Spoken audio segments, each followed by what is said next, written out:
الحمدللہ رب العالمین الصلاۃ والسلام علی اشرف الانبیاء والمرسلین وعلی آلہ وصحبہ وازواجہ ومن استنى بسنتہ الی یوم الدین، اما بعد فاعوذ باللہ من الشیطان الرجیم، بسم اللہ الرحمن الرحیم، رب اشرح لی صدری ویسر لی امری واحلل عقدۃ من لسانی یفقہوا قولی، رب یسر ولا تعسر وتمم بالخیر۔ الحمدللہ، اللہ تعالیٰ کا بہت شکر اور احسان، جتنا بھی شکر کرے کم ہے کہ اللہ نے پھر سے ہمیں ایک موقع دیا کہ ہم پھر سے جو ہے ایک سورہ کی سیریز جو ہے وہ ہم آغاز کر رہے ہیں آج الحمدللہ، اللہ کی رحمت سے، اللہ کے فضل و احسان سے۔ تو یہاں سے سورہ حجرات سے نا صورتوں کا ایک نیا جیسے باب شروع ہوتا ہے، اور اس کے بارے میں یہ کہا جاتا ہے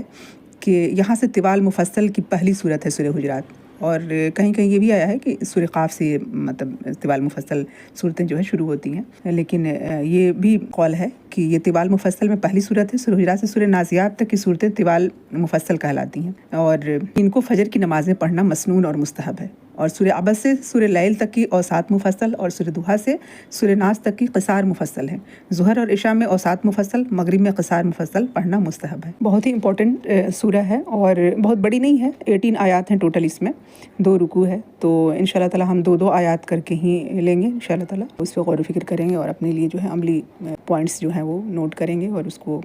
اپنی عملی زندگی میں لانے کی کوشش کریں گے۔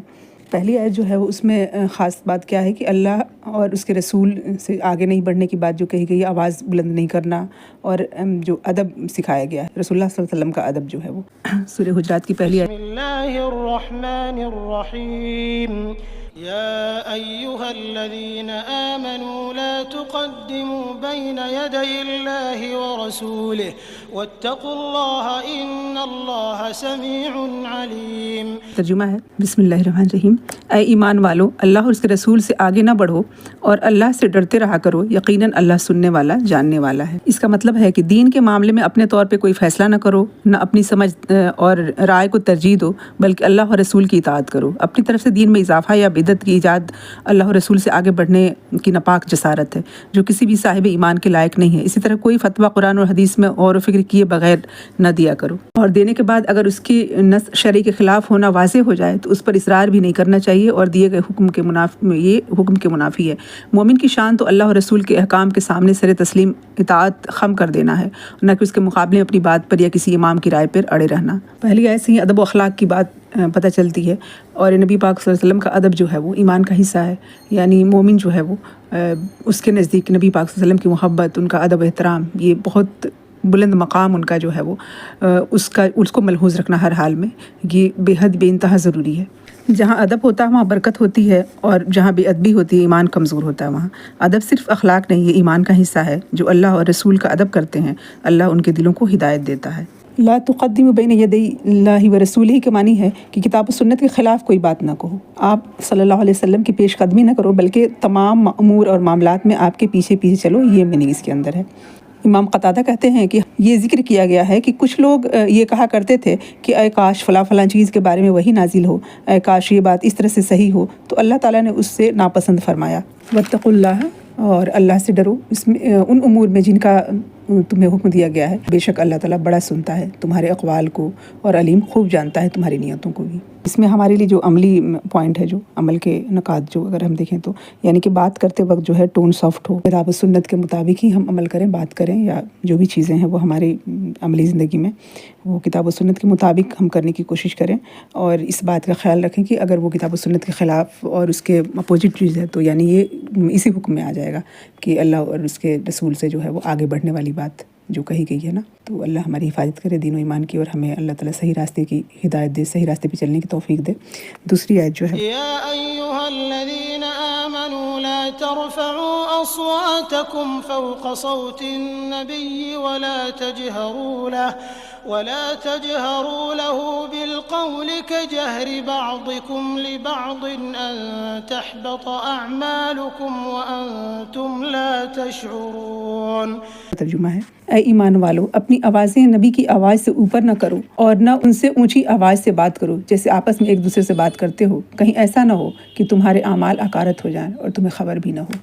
اس آیت میں بھی رسول اللہ صلی اللہ علیہ وسلم کے ادب و تعظیم اور احترام و تکریم کا بیان ہے جو ہر مسلمان سے مطلوب ہے۔ پہلا ادب یہ ہے کہ آپ صلی اللہ علیہ وسلم کی موجودگی میں جب تم آپس میں گفتگو کرو تمہاری آوازیں نبی صلی اللہ علیہ وسلم کی آواز سے بلند نہ ہو۔ دوسرا ادب جب نبی خود جب کلام کریں تو نہایت وقار اور سکون سے سنا کرو اس کو۔ جب خود نبی سے کلام کرو تو نہایت وقار اور سکون کے ساتھ کرو، اس طرح سے اونچی اونچی آواز سے نہ کرو جس طرح تم آپس میں بے تکلفی سے اور ایک دوسرے کے ساتھ کرتے ہو۔ بعض نے کہا ہے کہ اس کا مطلب یہ ہے کہ یا محمد یا احمد نہ کہو، بلکہ ادب سے یا رسول اللہ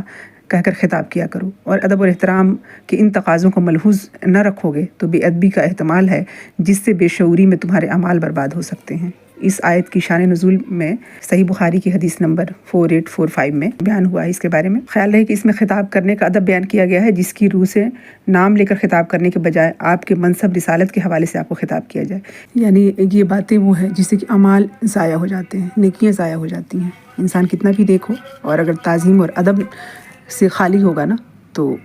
وہاں پہ جو ہے وہ نیکیاں کام نہیں آ سکتی، وہ ضائع ہو جاتی ہیں۔ یہ بات خیال رکھنے کی ہے۔ اپنی پریکٹیکل لائف میں بھی ہم چھوٹی سی ایک بات دیکھتے ہیں کہ جیسے کوئی ڈاکٹر ہے، کوئی انجینئر ہے، کوئی ایک عہدہ ہے کسی انسان کا، تو اس کو جب لوگ پکارتے ہیں بولتے ہیں نا تو کہتے ہیں ڈاکٹر صاحب، یا اس طرح سے ان کا نام لے کے اس طرح سے نہیں کہتے، ادب کی وجہ سے، احترام کی وجہ سے۔ اور نبی صلی اللہ علیہ وسلم کا مقام و مرتبہ تو کیا ہی بلند ہے، اور اس میں تو کسی انسان سے مقابلہ ہی نہیں کر سکتے۔ اور محبت بھی ان کی اگر ہم بات کریں ایمان کا جو حصہ ہے تو وہ تو یعنی کہ اپنے والدین سے، بچوں سے، ہر ایک سے بڑھ کے اللہ کے بعد جو ہے تمام مخلوق میں جو ہے وہ اللہ کی نبی کی محبت جو ہے وہ سب سے بڑھ کے، مومنین جو ہے وہ محبت ان سے ہونا تب جا کے ایمان کامل ہوتا ہے۔ یہاں ایمان مکمل ہی نہیں ہوتا ہے جب تک کہ ان کے جو فیصلے ہیں، جو ان کے احکامات ہیں، جو اس کو سر آنکھوں پہ نہ اٹھایا جائے، اور کہاں کہ اس کے مقابلے میں ہم اس کے پیرلل میں کوئی دوسری رائے، کوئی دوسری چیز جو ہے وہ اس کو دوسرا فلسفہ ہم لے کر آئیں، تو اللہ حفاظت کرے ہمارے دین و ایمان کی۔ اور ہمیں اس بات کا خیال رکھنا ہوگا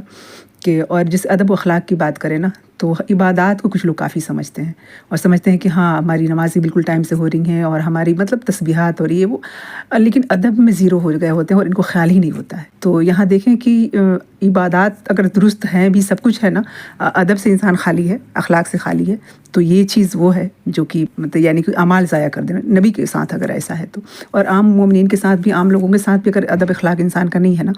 تو وہاں بھی سوچنا چاہیے کہ حقوق اللہ میں اگر انسان پرفیکٹ ہے اور حقوق العباد میں اگر کمی کر رہا ہے تو وہاں بھی غور کرنے کی بات ہے کہ فتؤمنون ببعض الکتاب وتکفرون ببعض۔ سورۃ البقرہ میں اللہ تعالیٰ پوچھتے ہیں کہ کیا تم بعض حصے پہ ایمان لاتے ہو، بعض کو چھوڑ دیتے ہو، اور پھر اس کا انجام کیا ہوگا جو ایسا کرتا ہے کہ وہ دنیا میں رسوائی اور آخرت میں عذاب ہو۔ تو یعنی کہ دونوں چیزیں ہمیں لے کے چلنی چاہیے۔ کئی دفعہ یہ ہوتا ہے نا کہ انسان کا فوکس جو ہے وہ عبادات پہ زیادہ ہوتا ہے، ایک دم نمازیں ٹائم سے ہوں گی، سب کچھ جیسے روزے اور تہجد تک ہو رہا ہوگا، اور اخلاق میں انسان جو ہے وہ زیرو سے بھی مائنس میں جا رہا ہوگا۔